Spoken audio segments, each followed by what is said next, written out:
Welcome to this episode of the Good Leadership Podcast, where we explore the stories, strategies, and insights of thought leaders who inspire us to think differently and lead better. Today, I'm joined by Bob Gerard, a learning industry professional with over 30 years of experience. At Accenture, he leads the Learning Ingenuity team within the Human Resources organization, focusing on research and development to enhance employee learning. In today's episode, we'll explore how to measure training effectiveness, ways to integrate learning into daily work, and proven ways to leverage neuroscience to enhance skill development. We'll also discuss how to make training stick and ensure employees retain what they have learned.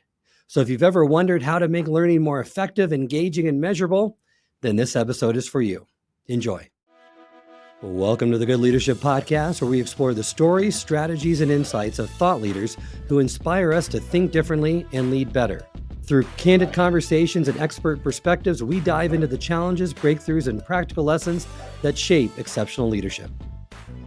Love for our listeners to learn more about you. So my first question is always, let our listeners learn more about your background and really what got you interested in this work. Yeah, really good question. So I was a computer science major in college. That whole journey actually started in 1977 when I saw Star Wars for the first time, and that will not be my only Star Wars reference today, I'm sure. Um, but when I saw Star Wars the first time and got fascinated by the idea of robotics and computers and decided I wanted to be a computer programmer. So that was kind of my journey. Went to the University of Illinois and majored in computer science. And I realized when I was there that I was just getting middling grades in my programming classes, but I was getting A's in all of my English classes that I was taking for electives. So it's like, well, what can I do with this? And at Illinois at the time, it still might be this way now. You had to take a minor in whatever you plan to apply computer science to. So I said, well, what if I do technical writing and then my job can be to write books and manuals and documentation? And that program didn't exist. So I found a professor who was willing to invent that with me. And I was the first person to do that. Well, back in the late 80s, there were not a lot of computer scientists who actually wanted to write documentation. So that landed me a job at Anderson Consulting, which later became Accenture right out of school. And that was the plan. I was going to be writing documentation, but it turned out that the team who wrote documentation also had to write training courses. And the team that wrote the training courses also had to teach the pilots. And that's where I discovered really my passion was stand-up training. And so I did that for a number of years and then basically evolved and kind of have had every role that you can imagine in the corporate learning field, both in terms of design and delivery and development. The role that I'm in right now, Learning Ingenuity, really kind of started back in 1999 when you might remember these days, there was this crazy new thing called the internet. And one of the things that they were talking about doing with this internet thing was called a learning management system, where the learning would be online and you'd register for courses online and all that kind of stuff. So a team was pulled together to create the very first LMS for Accenture. We called it My Learning. And that was kind of the origin of my team. And so many, many years later, I lead that team now. We like to call ourselves research and development for how Accenture people can learn better. So we're mostly focused internally on our own people. Lots of times the stuff that we do, we then wind up offering to our clients because what's good enough for us is also good enough for our clients. And so that's pretty exciting. But that's what we do. We try to figure out new ways for people to learn, figure out how effective they are and how efficient they are, and then make those things happen. That's great insight, and that sounds like my dream job as well. I mean, so excited to unpack that with you today. And Accenture invests over 1 billion annually in learning and professional development, making it one of the largest corporate investors in workforce education. Can you elaborate on how this investment has really transformed the learning culture within the organization? Yeah, absolutely. And I'm going to kind of give you a little bit of a non-answer, but then we can dig into it. The non-answer is that level of investment hasn't really impacted the learning culture that much because we've always had a very, very strong learning culture. From the very moment that I started, when I started back in 1989, we went to a back room in an office in Chicago, myself and the 15, I think, or so other people that we all started on the same day. And we spent 3 weeks learning COBOL programming out of books, out of manuals, only touched a computer once during that whole time. I had a computer science degree, but I'd never touched COBOL. So, it was an interesting learning experience for me with that. But then we got sent to our global training center in St. Charles, Illinois for a 3 week long boot camp, working 8 a.m. till 10 p.m. every day for 3 weeks. You got half day on Saturday and a half day on Sunday. And it was one of the most amazing experiences I ever had in my life. As a lot of people say, it was a fantastic experience that they would never ever want to do again. But it was transformative for me. And again, that's part of what made me realize I love training and I love corporate education and how that works. So it's always been a part of our culture. The number of people who are old timers like me that tell the story, I came to Accenture because I just planned to be there for a couple of years and learn some stuff because, there's so much about learning and education, get that on my resume and then move on. And I'm still here 15, 20, 30 years later.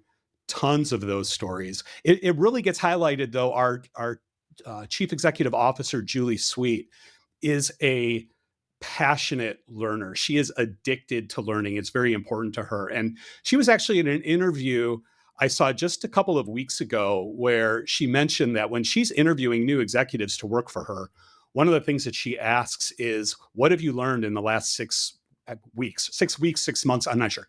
But what have you been learning? And if they're not able to respond to that, it's an indicator to her that there might be a culture gap because people at Accenture are passionate about learning. This is just really, really, really what we do. So, to get to a little bit more satisfying answer to your question of, what's the impact of the $1 billion? Uh, that's it. It's one of those things where I feel like we would do it regardless because it's the right thing to do. It's a good thing to do to invest in people and help them learn. But for Accenture, because really our only product is our people, right? Like we're a large global professional services company. We do a lot of consulting, a lot of technology consulting. What we have to offer is a bunch of very smart people, very dedicated people, and the ability for them to help you with your business and help solve your problems. And so we do have a culture of being highly trained up front and also being able to learn on the ground as new things come up.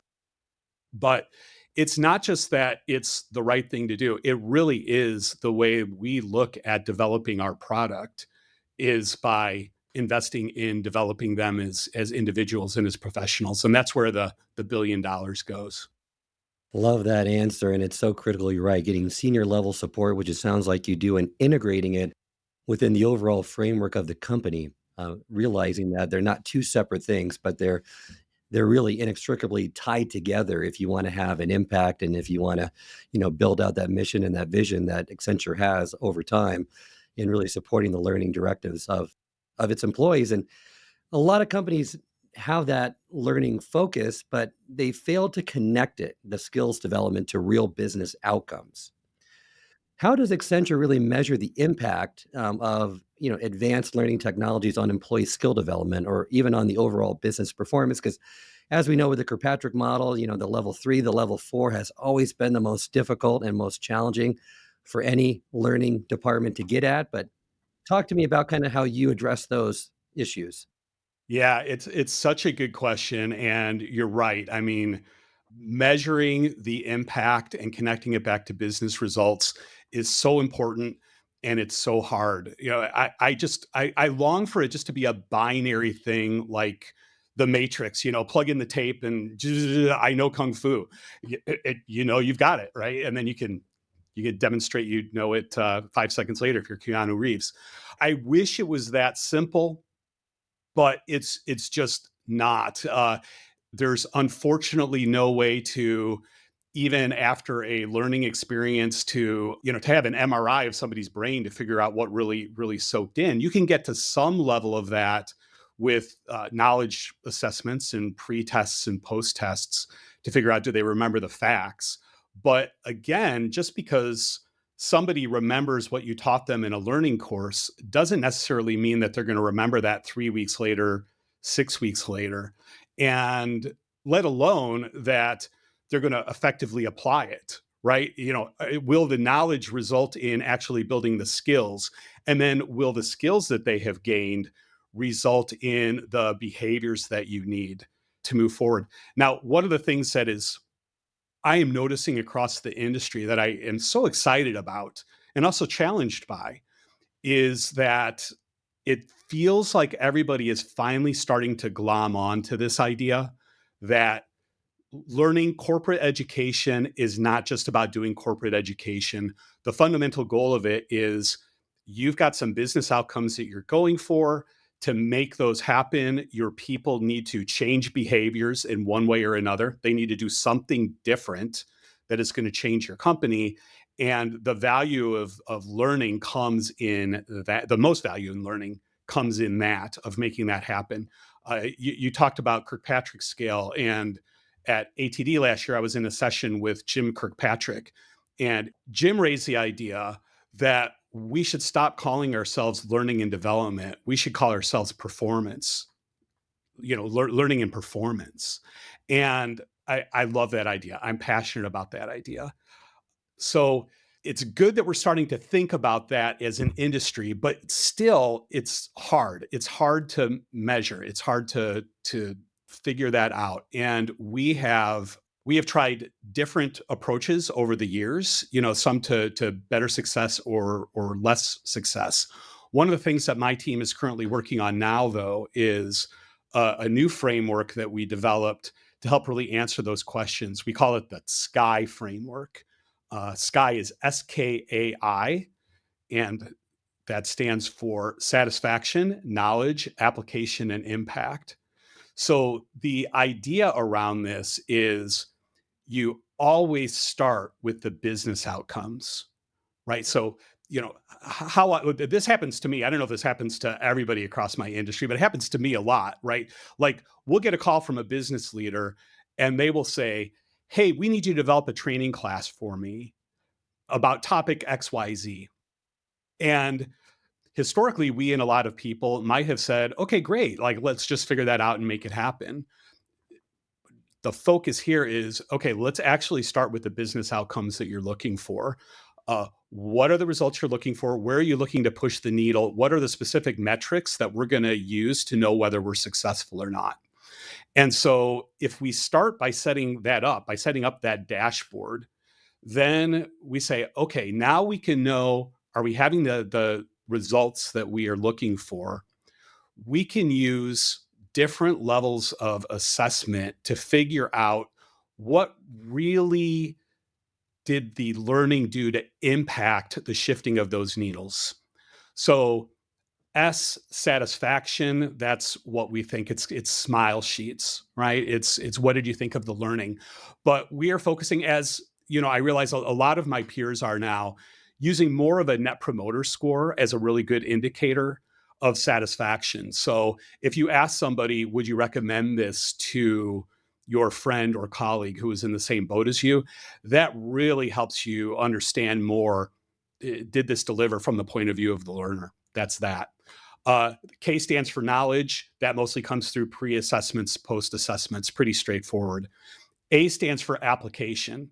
So now with application, we're getting into, let's loop back with them afterwards and figure out, hey, did you actually apply what you learned in the training class back on the job? And what were the results? Tell us some stories about that so we can do a little bit of qualitative evidence to help us understand what the application is.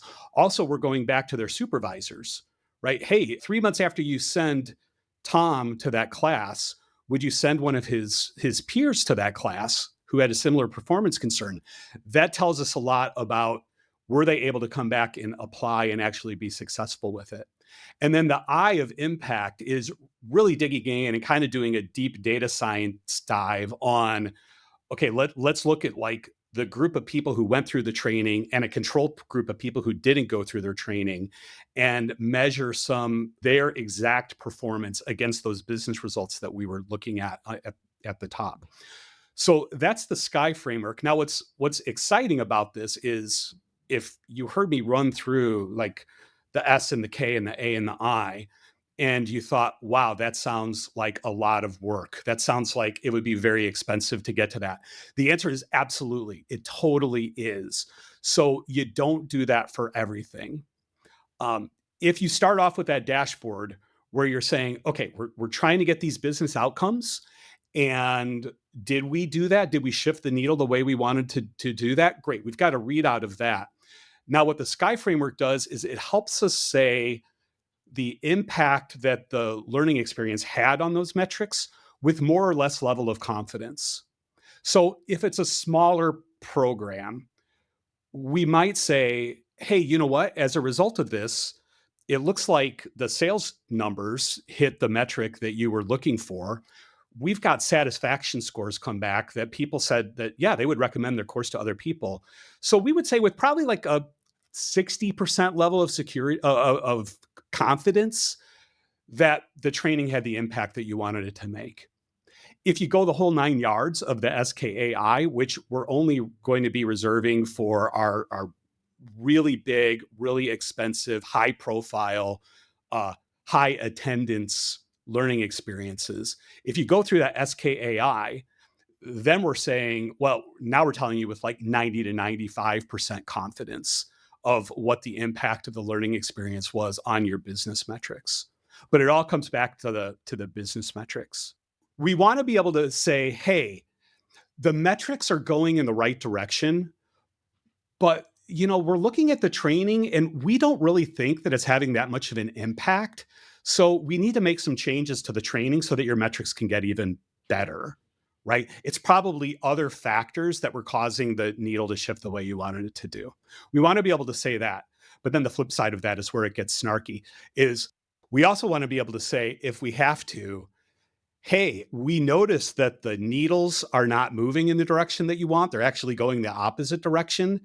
But don't blame the training, because when we look at the training, right, it looks like we're delivering what you asked us to do, what we said that we needed to do. So it must be some other factor that we need to look at to actually make those needles shift the way you want them to do.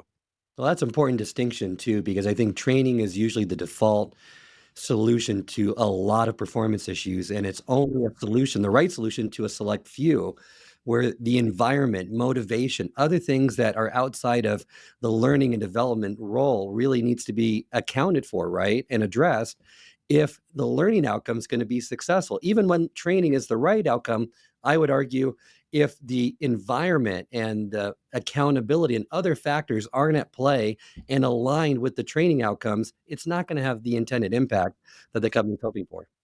Absolutely. Absolutely. And I think a lot of people outside of the learning organization view learning as the easy button. Like you said, like, I've got a problem. Oh, got to train my people. Boom. That also makes it an easy scapegoat if they don't get the results they want. So it's not just about defending ourselves. It's all about, like, we're one big company. We're trying to get to the same results. So let's figure out, are we getting there, and what do we need to tweak in order to really make the difference and get the results we're looking for? Well, and our mutual friend, Dr. Paul Zak, you've also used his Immersion Neuroscience to track attention and emotional engagement in learning. What results have you seen from this collaboration?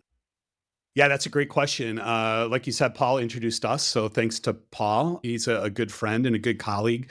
I'm trying to remember when I first met him. I want to say it was about 10 years ago.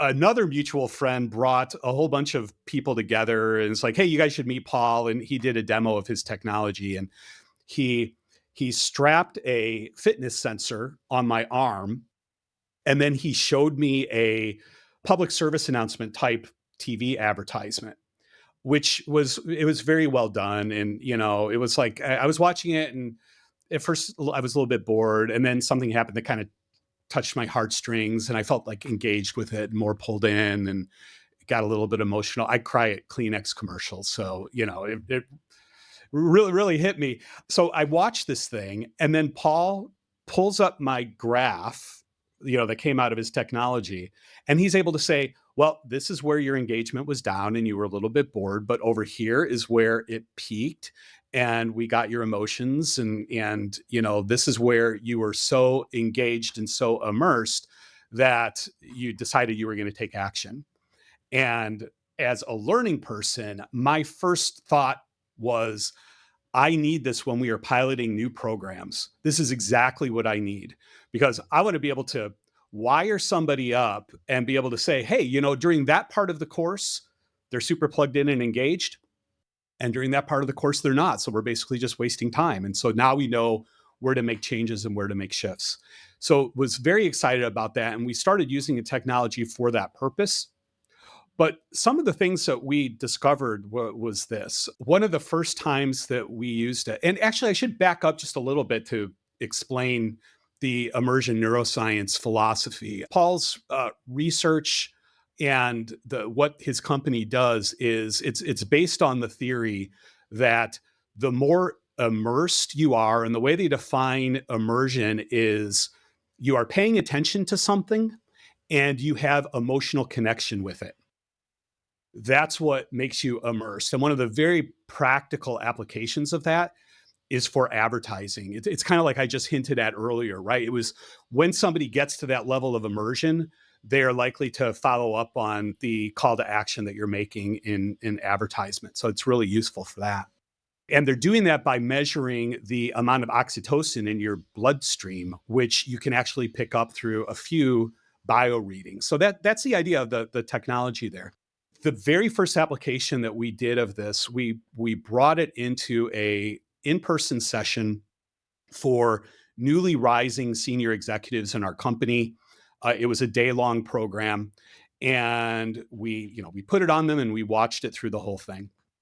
And one thing that we noticed was right about lunchtime, just before lunch, the person who was hosting it said, "Hey, we're going to stop for lunch, but we've got a special treat for you because we have a very senior leader in the company who just happens to be in town. They're going to come by." And during lunch, they're going to do a open, like a fireside chat type experience. Now, they did that. And I've seen this person present on the platform, and sometimes they are really, really good. And sometimes they really struggle to hold an audience. So I was a little not sure what's going to happen here. But we went into the session and I thought they were absolutely amazing, like top of the game. It was fantastic. And so I'm looking down at the real-time readings of people's immersion, and it was in the pits. It was the worst immersion of the entire day. And so then it's like, well, wait, what's going on with that? So of course we did some follow-up and we asked. And what we found was people were more concerned about, going to the sandwich bar and getting the sandwich spread and then coming back and eating. They were also concerned because the agenda that we had published said you're going to have an hour lunch break. And they had told their teams, hey, I'm going to check back with you during the lunch break. Some of them had set up calls during the lunch break.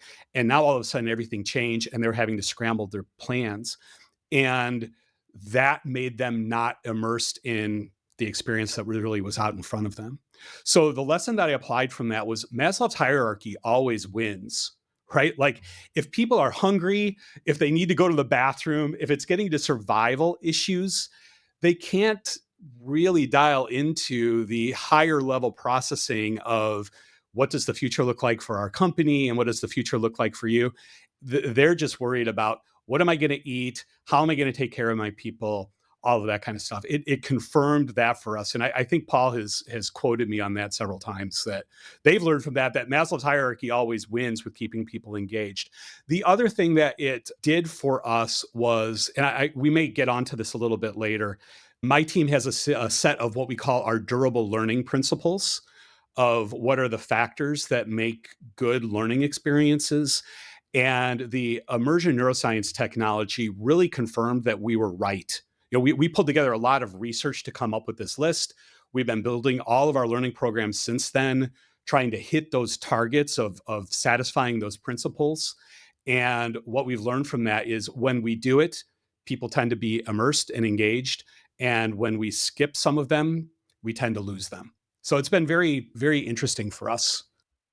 It's nice to have that real-time metric to identify those. And let's talk about some of those durable learning metrics because you're a learning geek as I am, and you have all this expertise in learning science. So if you could share some of those and share kind of the impact they have on the learning experience.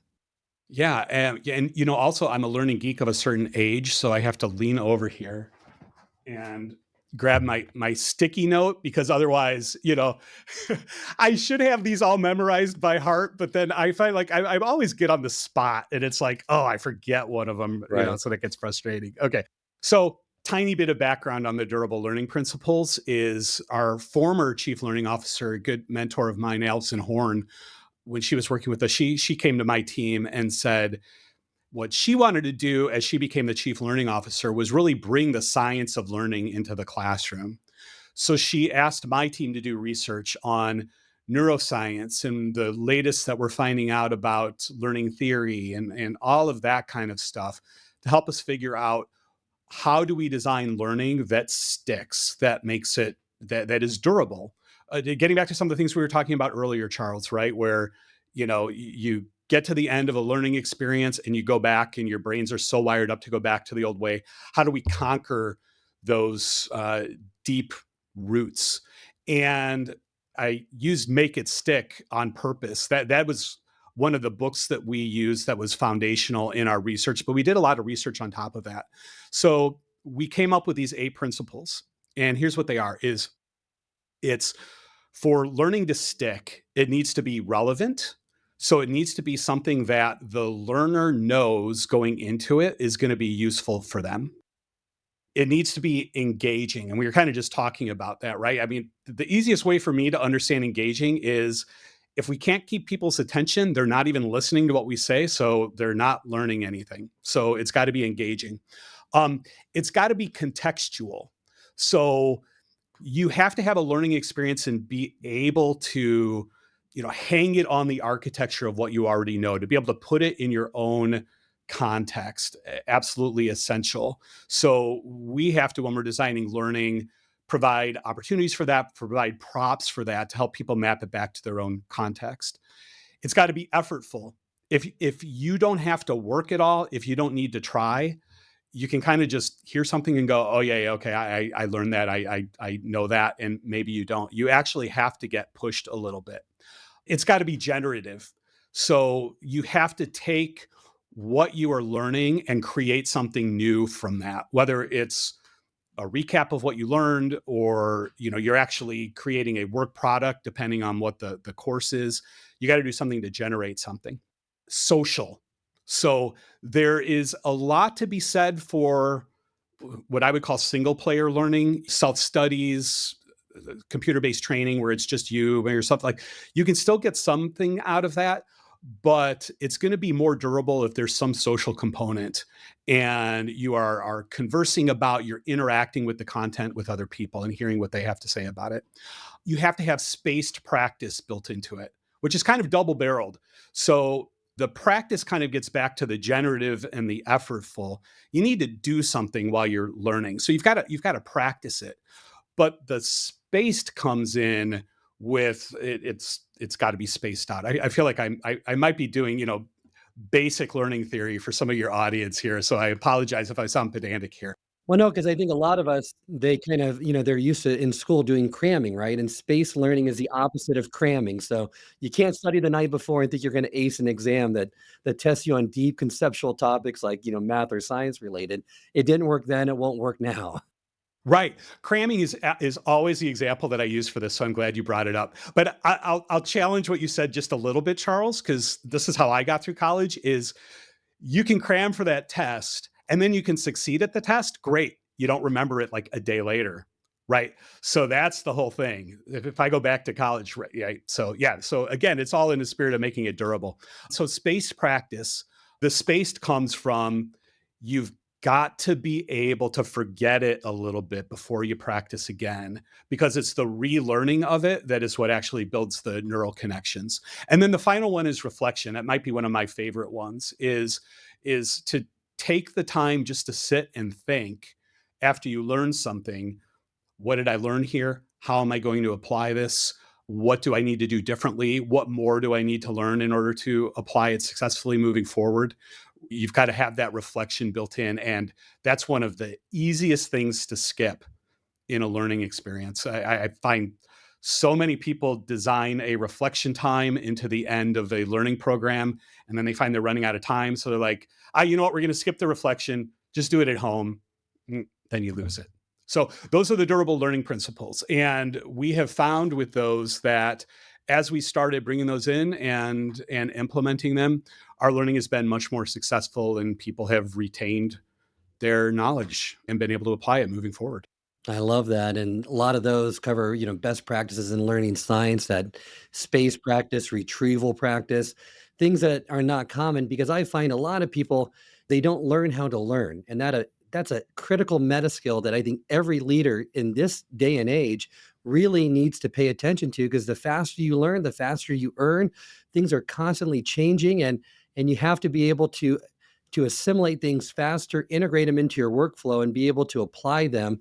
And I think that's what really separates a lot of times the great leaders from the average leaders is their ability to do so. Because questions, and one leader told me this once, he said, the question I always used to get is, how many books did I read? And I thought, that's such a poor question. It's really, how many of the books that I've read am I actually using and applying the information from? Because who cares how many I've read if I've forgotten about what I've read, or I look at the blink list shortly thereafter, that doesn't tell me anything. It's how much has the learning stuck, and how much have you applied as a result?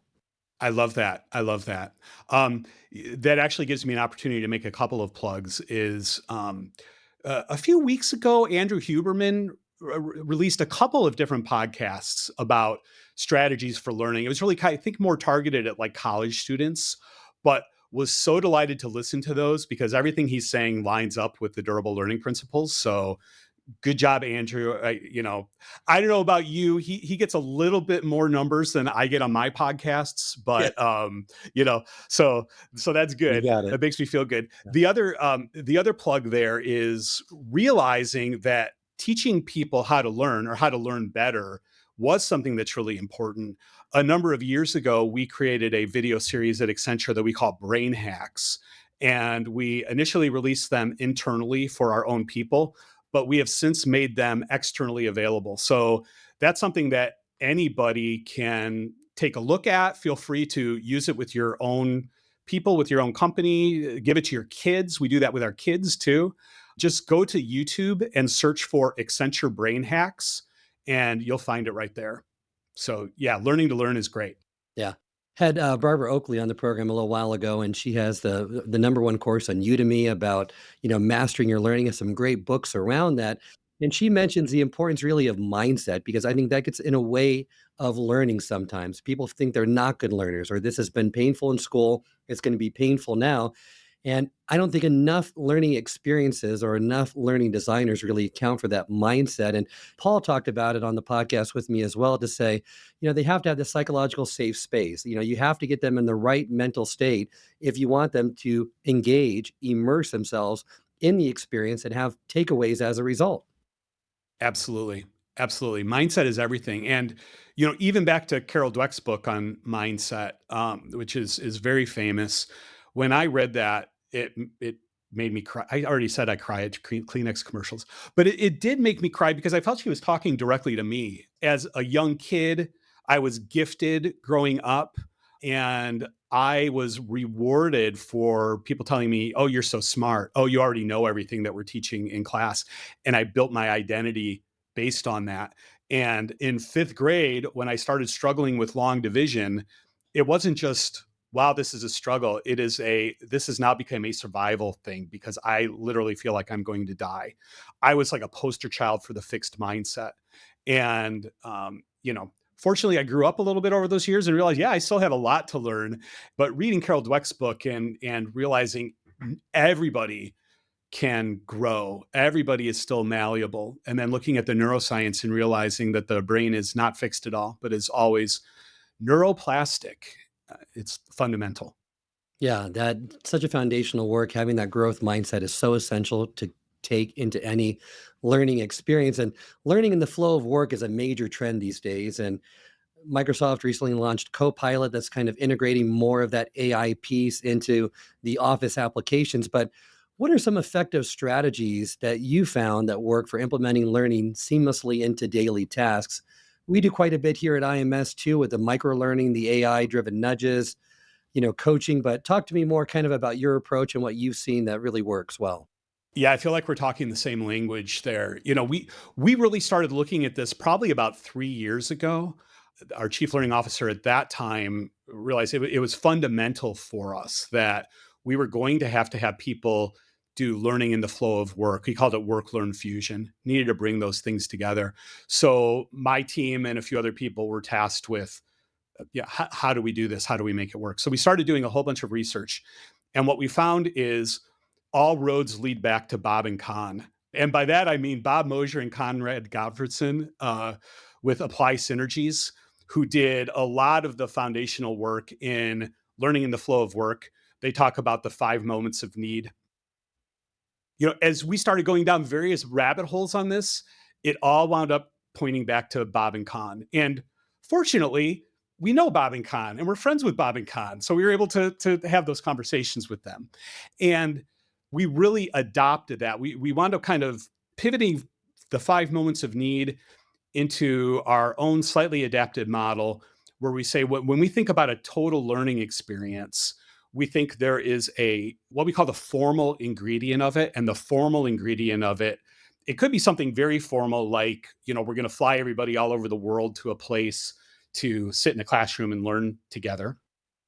Or formal could even be like a self-paced learning that you do on a computer by yourself. But it's just kind of the time away to learn, that devoted time. But then we needed to supplement that a little bit before and then a lot after with more, what do we need to do to support people when they actually need to apply it on their job, right? That's the third moment of need that Bob and Con talk about. During the class, that's where they learn for the first time, or sometimes they learn more. But when they need to apply it, that's where the rubber is really hitting the road. So we use and we have found successful, a lot of the same strategies that you're talking about: micro learning, coaching, performance support. If you talk to Bob and Con, they are very focused on having a live performance coach that is there for you on the back end as you're learning something, and that makes it work. I actually, and this is very funny to a lot of people, especially, you can see in the background, I've got an arcade machine in my room. I'm a passionate gamer. I'm not a fan of gamification. And let me walk that back just a little bit, because I love to shock people with that, but let me walk it back a little bit. Um, Games for learning. So creating a game that helps somebody learn something, I think, is one of the most effective tools that we have. I was trying for years to start calling that playable learning to differentiate it from gamification, but I had trouble actually making that become a thing. Interesting conversation with Carl Kopp at one ATD, where we had a conversation about that. But I still believe that, like, having a game experience to help somebody learn, incredibly effective. But gamification, if you look it up at the dictionary, and it's the applying of game mechanics to tasks and jobs that you ordinarily would do, I have some challenges with that. So I don't like points. I don't like leaderboards. I don't like badges. And the main reason I think of that is I think it winds up being extrinsic motivation that you start running into people who will engage in what you want them to engage in just for the purpose of getting the badge, or just for the purpose of going to the top of the points and doing the competition. And it's almost like cramming. They might be able to spout back what they learned at the end, but they're never going to apply it. They're never going to make it work. I believe there's no better intrinsic motivation than you got to do something on the job.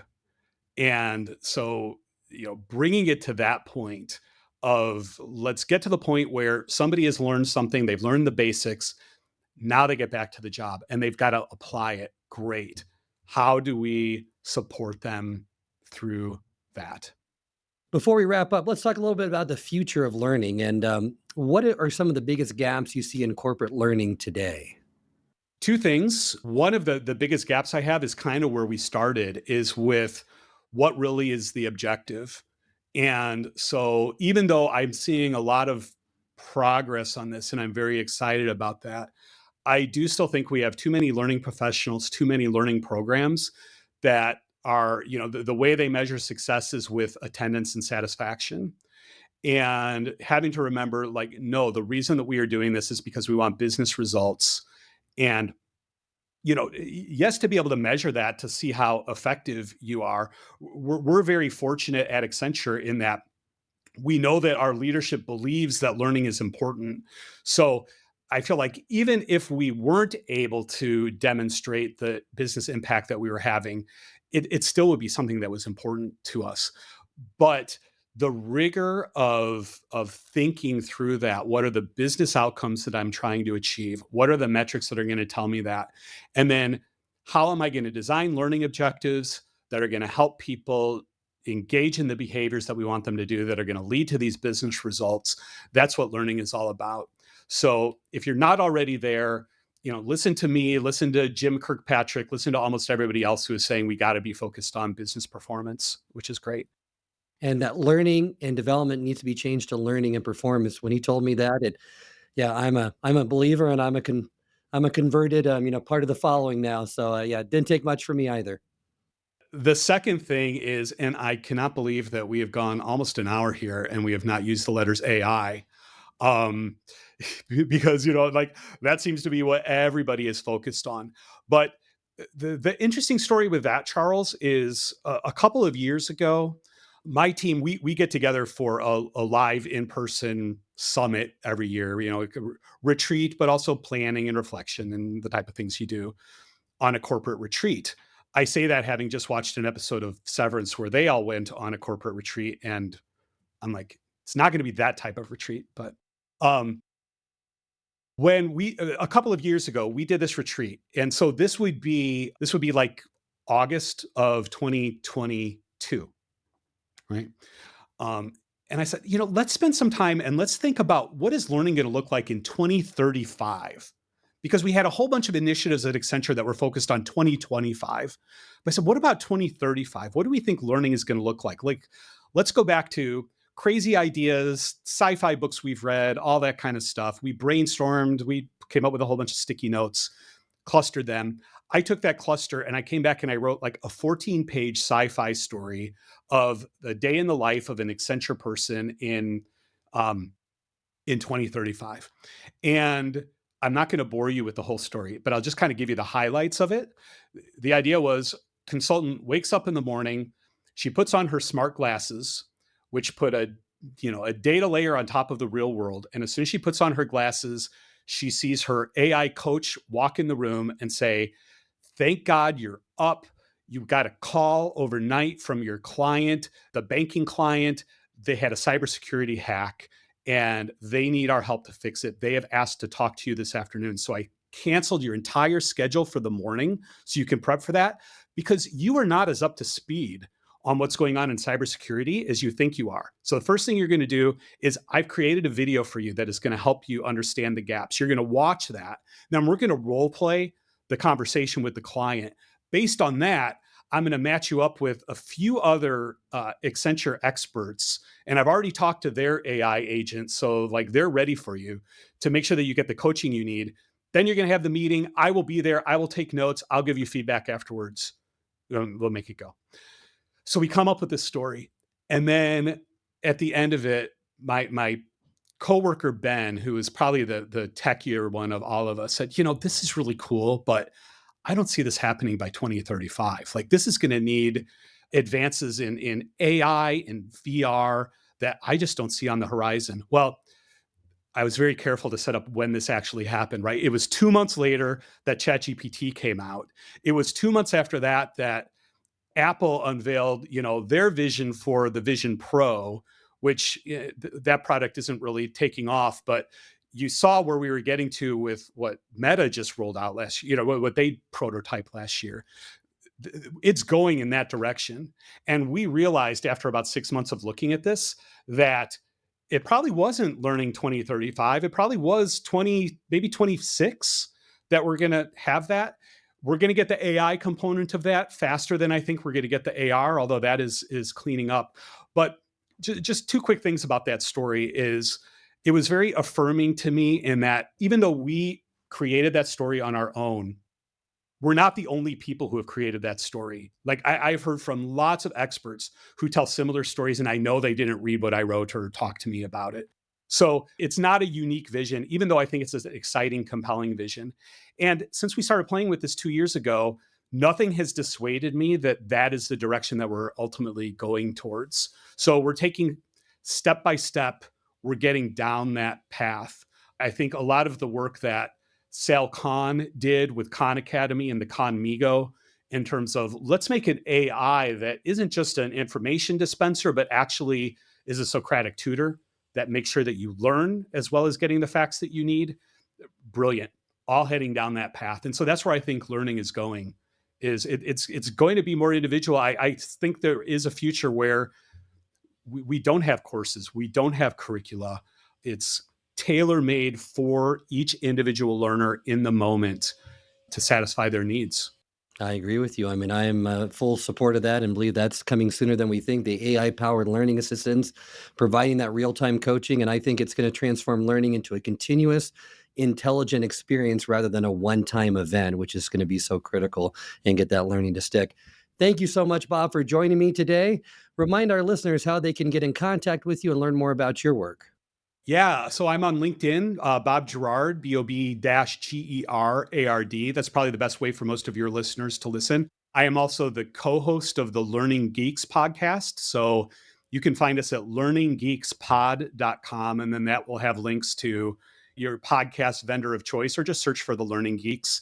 And for the, I promised I was going to bring it back up again. It only came up once. For the small subset of your audience who is also passionate about Star Wars, like I am, my other podcast is called Short for a Stormtrooper, a 15-minute Star Wars podcast.